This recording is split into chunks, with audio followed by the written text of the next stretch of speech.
Let us look at some flow visualization techniques in this lecture.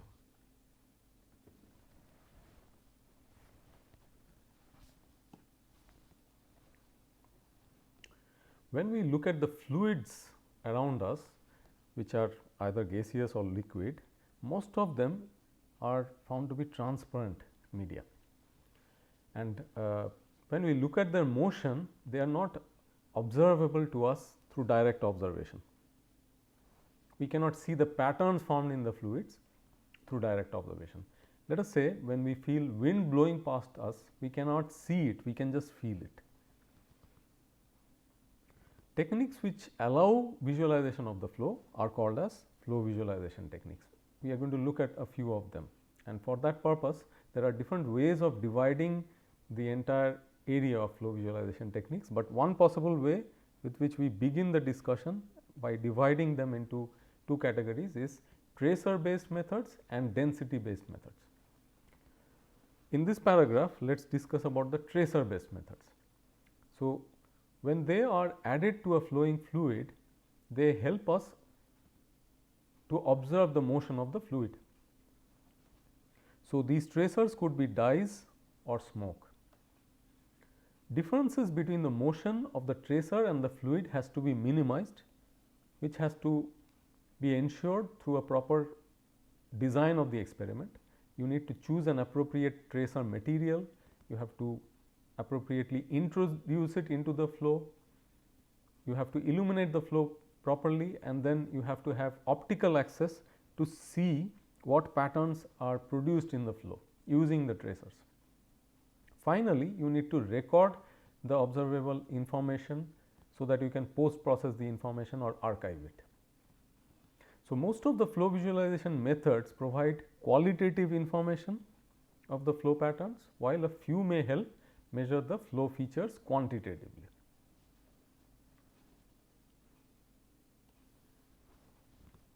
Looking at the density based methods, which is shown in the last bulleted point, we rely on change in the refractive index of the medium due to change in density. What happens is that when light waves propagate through such a medium, their direction of propagation gets altered due to change in density. These optical flow visualization techniques, where an optical setup has to be put in place, may involve a light source, lenses, knife edge, mirrors, a screen or a photographic plate or a camera, etc. Schlieren and shadow graph techniques are two important examples in this category. What kind of flow problems can you study with density based methods? Very importantly, compressible flow, where density changes occur in the flow due to shocks or expansions or other associated flow phenomena. You can study convective heat transfer, natural convection, mixing and mass transfer, combustion as other examples.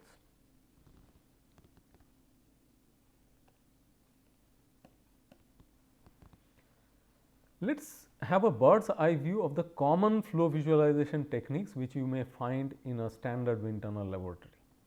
You might find smoke flow visualization, visualization using tufts, a laser sheet, surface oil flow visualization, and Schlieren imaging.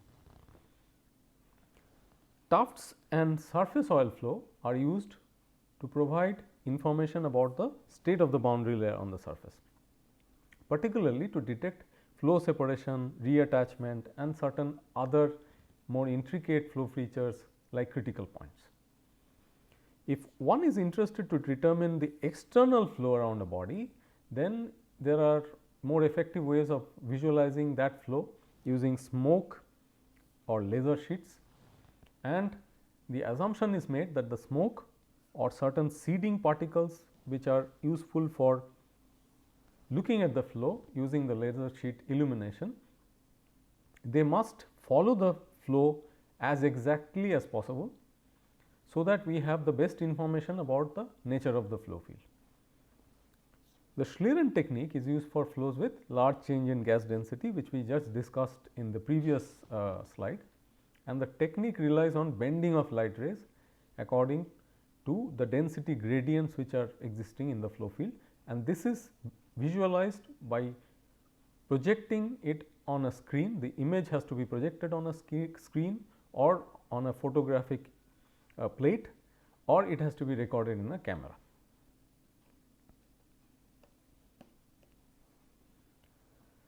These are the few techniques which we will have a look at in the presentation.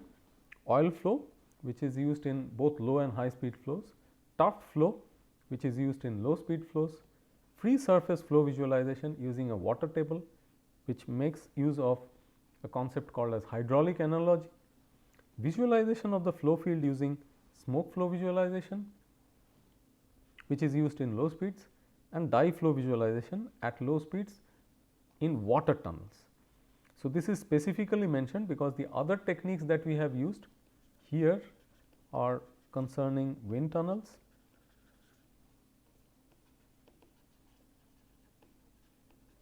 we used a water table here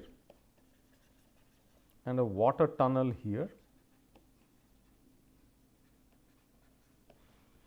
and the remaining two, which are optical methods for high speed flow visualization of different features like shocks, expansions, etc., are Schlieren technique and shadow graph technique, which has to be used in high speed tunnels. Remember that oil flow can be low speed wind tunnel plus high speed wind tunnel, but tuft flow, smoke flow, these are specifically for low speed applications.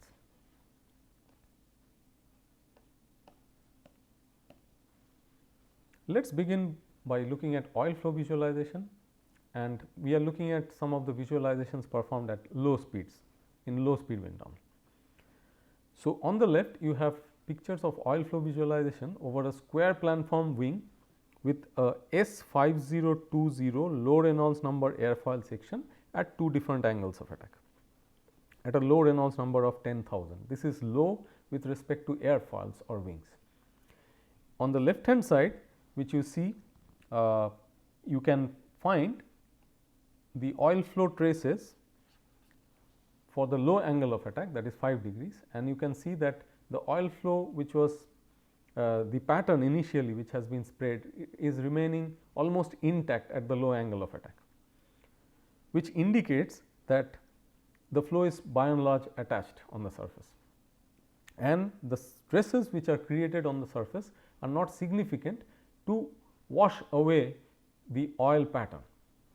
Often we use a oil flow mixture using titanium dioxide and oleic acid, and it is sprinkled uniformly on the surface, and once that is exposed to the flow, due to the surface shear stresses, the oil starts flowing.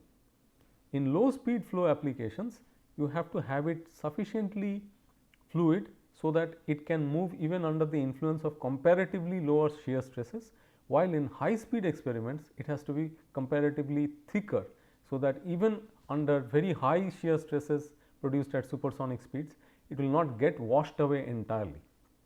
So, there is a bit of optimization which is involved here, which has to be done with care. Only then you will get the features properly captured. In the case of the finite wing, you have a wing tip over here and the flow rolls up practically from here, and therefore, it disturbs the patterns closer to the wing tip region. You can get an indication through the oil flow visualization of that roll up. This is an airfoil model which stretches end to end of the test section, and therefore, there is no wing tip effect. It is a MH70 airfoil section, and you can see a region where the oil flow pattern has a distinct nature, that indicates the presence of a so called laminar separation bubble, which we had discussed in an earlier lecture and which is often observed in low Reynolds number flows.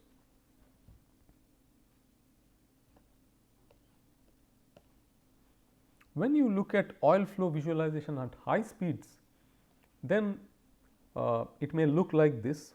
The setup looks quite different. You can see that certain models are placed here on the surface of a circular plate. So, this plate is basically a side plate which is mounted on the side walls of a supersonic wind tunnel, and when the flow moves past this plate with the oil sprinkled over it, it takes up the patterns. So, in this flow, the flow has remained attached in certain regions, it has separated in certain others, and very complex patterns have been produced, which leads to a study of flow topology using oil flow visualization.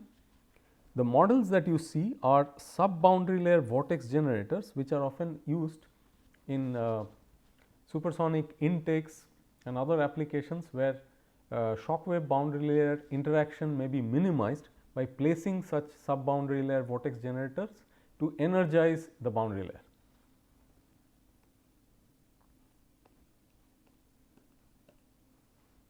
This is another example of an oil flow visualization where you have a wall mounted protrusion. So, again it is the side plate on which you have a protrusion which has been mounted, and that has been placed at different angles, and with the change in angles you can see differences in the flow features which are indicated through the surface oil flow. The flow in a 3-dimensional sense is very complex, and what you see is a footprint of that flow in the form of features like the bow shock, the lambda shock, the horseshoe vortices, etc. Even in the trailing edge portion, there is a lip shock, there is a trailing edge shock. Such features are visible here in the trailing part of the body.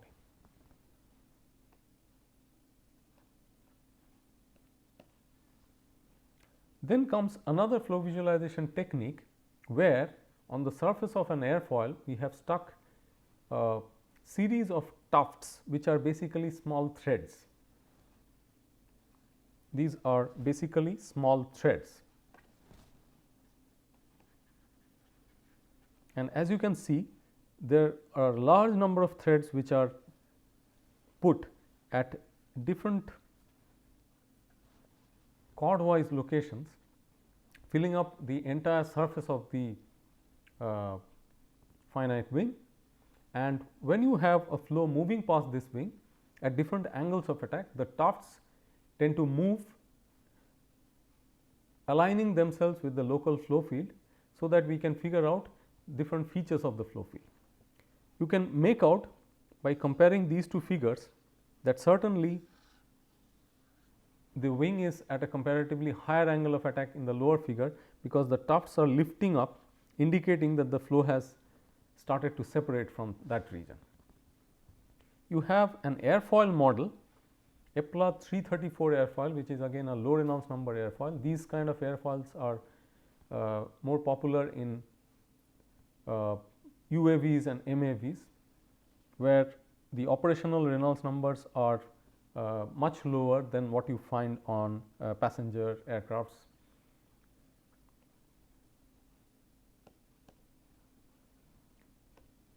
Next, let us look at another flow visualization technique, which is called as free surface flow visualization, and we try to visualize the flow features in a water table using hydraulic analogy. So, what is the analogy that we are talking about? We are talking about an analogy between shallow water flow and which creates a free surface flow, and we are comparing it with a 2-dimensional gas flow.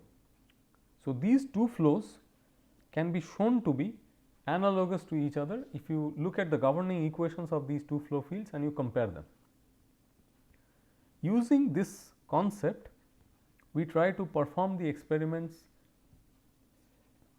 for the shallow water flow using an equipment which is called as water table or water channel. So, the pictures that you see over here are pictures taken of a flow field created on a water table surface, where you have a single wedge model kept here and you have two wedges, double wedges in close proximity placed over here on the right hand side.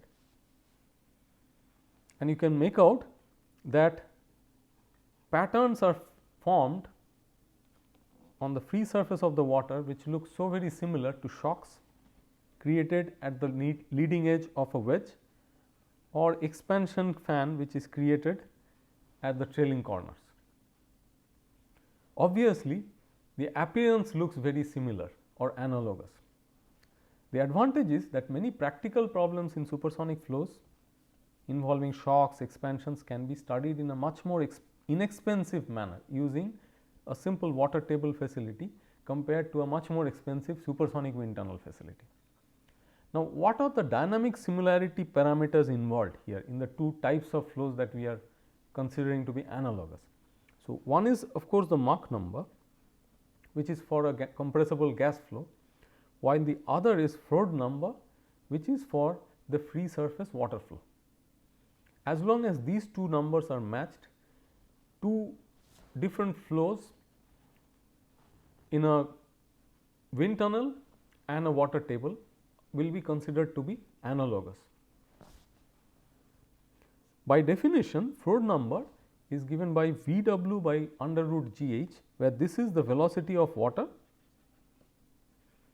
and the term H is the water sheet thickness.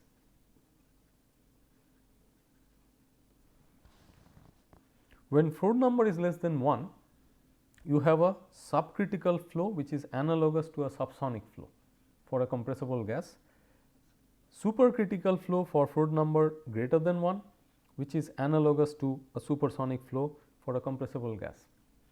In supercritical flow, you get hydraulic jumps which can be figured out through these wave like structures that we see over here. These are analogous to shock waves in a gas.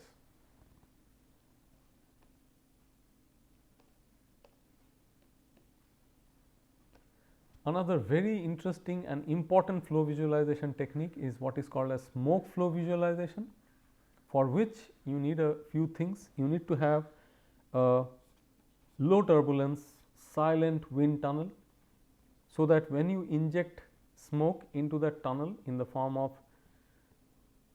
point wise injections, the smoke lines travel far before they get disturbed or disintegrated.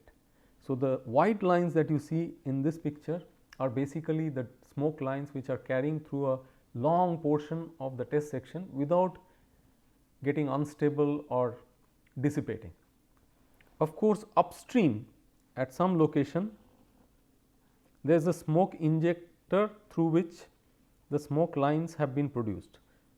So, smoke has been introduced into the flow at an appropriate velocity, so that the smoke lines, once they leave the injector, mix appropriately with the neighboring flow and there is no severe shear acting between the two, which can make the smoke line unstable. So, the design of a smoke tunnel is critical, and even the smoke injector design is very, very intricate. Once you have got those things right, you should be able to get patterns like this when you introduce your models. Of course, here the flow is moving from the right to the left and it is forming smoke lines around an airfoil model, which is kept at a low angle of attack. So, by and large the flow is attached on the surface. Then as you keep increasing the angle of attack, you can make out that the flow is starting to separate in this region. There is further separation, there is a recirculation, there is significant separation and large recirculations which increases further at this angle. So, you get a lot of information about the flow field through smoke flow visualization using airfoils here, and in this case you have a finite wing and you can see that the flow rolls up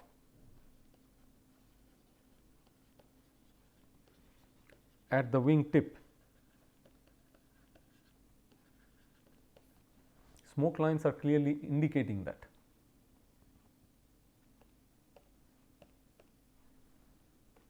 Here are a few more illustrations. Here you can see a square body, which is basically a bluff body, and therefore significant flow separation in its wake, and the Kármán vortex sheet or street created behind the body.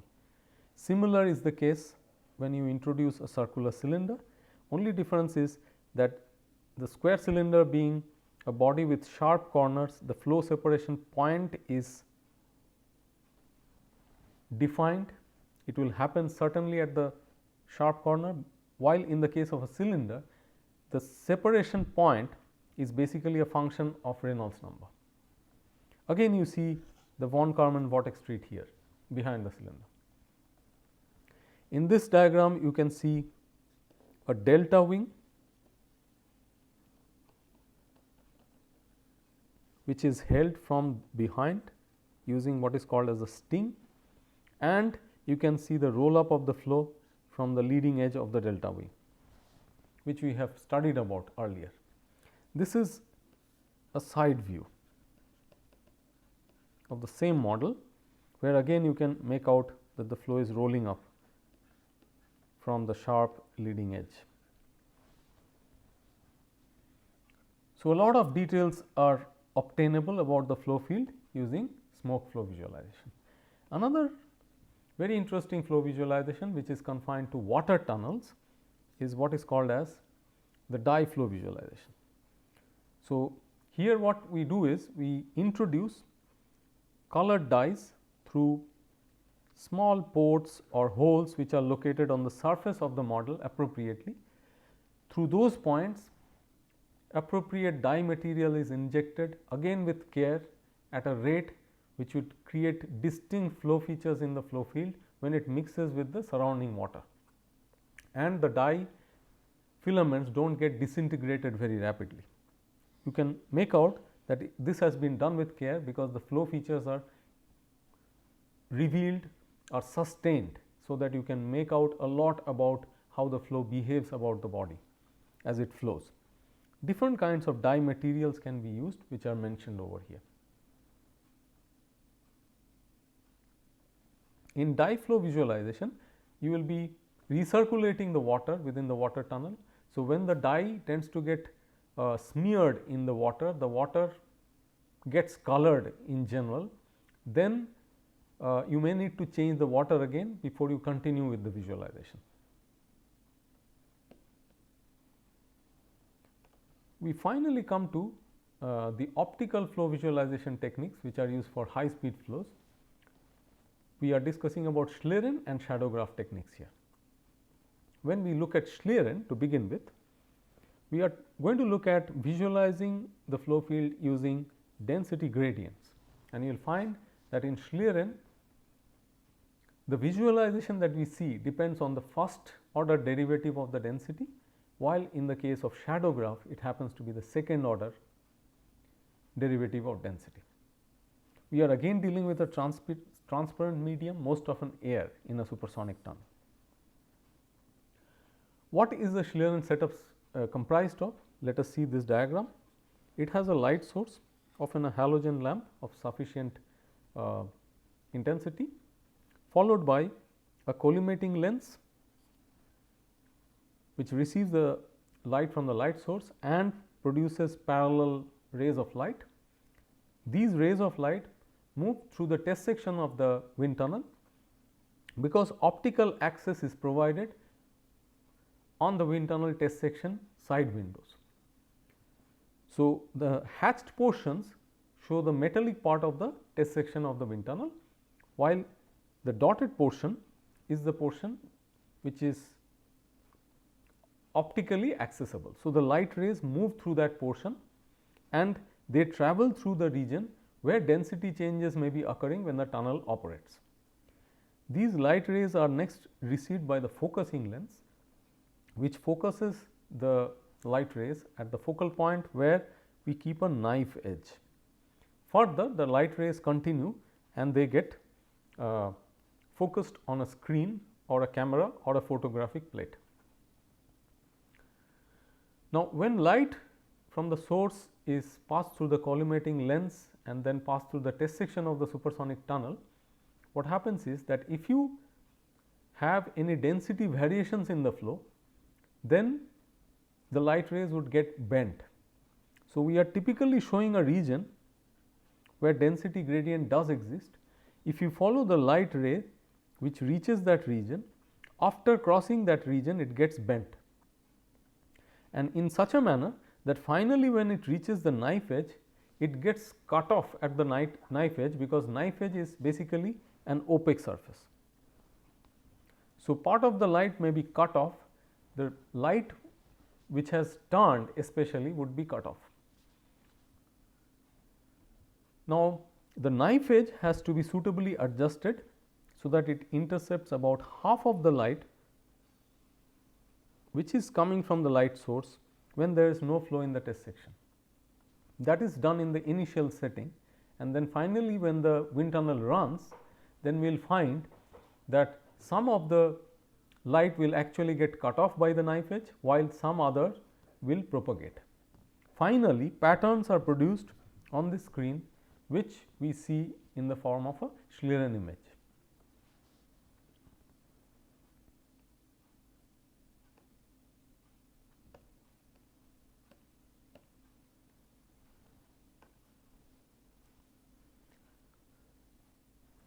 If the air in the test section is homogeneous, that is, it is having a constant density, the rays from the light source will continue to follow a straight path. That is what happens when the wind tunnel is not running.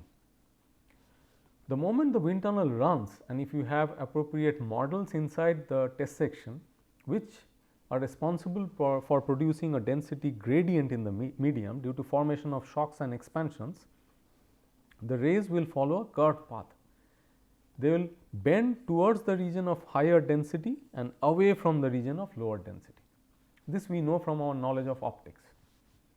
Now, depending on the orientation of the knife edge with respect to the density gradient and on the sign of the density gradient, that means whether it is rising or it is decreasing, more or less amount of the light passing through each part of the test section will escape the knife edge and illuminate the screen.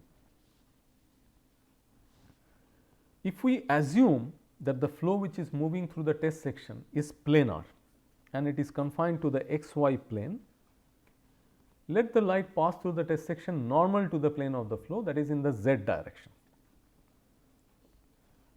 And when there is no density variation in the air, all of the light passes through based on the initial knife edge arrangement. Now, the velocity of light ray varies inversely with the refractive index of the medium through which it is travelling. This we know from optics. So, a given ray will rotate as it passes through a gradient in the refractive index. The ray would bend towards the region of higher density and away from the region of lower density, which we already mentioned. Now, we are interested to correlate this refractive index with how the light ray has bent by linking it with the radius of curvature. So, we are interested in the radius of curvature of the light ray, and we find that it is proportional to 1 by n. It can be shown that 1 by r is equal to the gradient of n. Now, the total angular deflection of the ray in passing through the test section of width L is given by epsilon, which is equal to L by r, and therefore, it is given by L times gradient of n.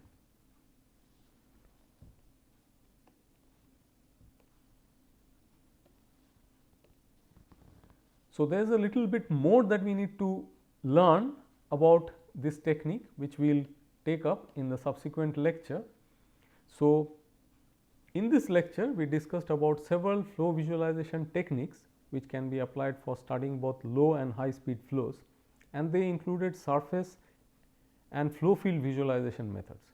So, we would recall that we looked at oil flow visualization, tuft flow visualization, dye visualization, smoke flow visualization, and a little bit about the Schlieren method, which is an optical method for flow visualization in high speed flows. Thank you.